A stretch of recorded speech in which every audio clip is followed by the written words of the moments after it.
Predator penghuni sungai lagi-lagi memakan korban, seorang bocah sampai meregang nyawa. Kejadian ini terjadi di Desa Pantai, Kecamatan Kelumpang Selatan, Kabupaten Kota Baru, Kalimantan Selatan.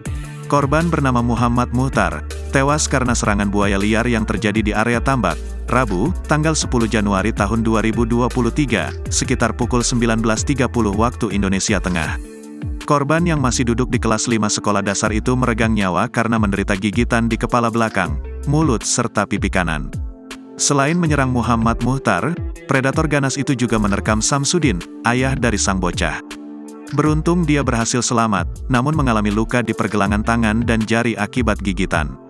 Kapolres Kota Baru AKBP Dr. Tri Suhartanto melalui Kapolsek Kelumpang Selatan Ibda Agus Suyanto membenarkan serangan buaya yang menewaskan seorang bocah itu. Berawal ketika Samsudin dan Muhammad Muhtar pergi ke tambak untuk mengecek tanggul tambak yang bocor. Samsudin kemudian menceburkan diri dan diikuti putranya. Tidak lama setelah menceburkan diri, secara tiba-tiba buaya menerkam Muhammad Muhtar. Melihat kejadian itu, Samsudin berusaha menolong untuk melepaskan gigitan buaya dengan menebaskan parang ke buaya. Sebaliknya buaya juga menyerang dan menggigit pergelangan serta jari kanan Samsudin. Buaya itu lalu menyeret Muhammad Muhtar ke dalam air di tambak itu hingga tidak terlihat lagi. Kejadian langsung diberitahukan Samsudin kepada Misri yang juga mempunyai tambak di kawasan itu.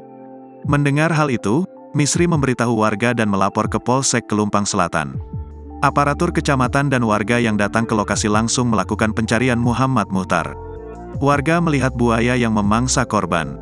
Bahkan di mulut buaya itu masih ada jasad korban. Setelah didekati anggota Polsek Kelumpang Selatan Aibda Sutikno menggunakan perahu, buaya itu menjauh setelah melepaskan jasad korban. Beberapa saat setelah buaya tidak lagi muncul, anggota Polsek dan tim lalu mencari jasad korban dan ditemukan pada pukul 21.30 waktu Indonesia Tengah. Setelah dievakuasi dari dalam sungai, korban dibawa ke Puskesmas Desa Pantai untuk divisum. Sedangkan Samsudin masih dirawat di Puskesmas Desa Pantai akibat gigitan buaya. Download Tribun X sekarang, menghadirkan lokal menjadi Indonesia.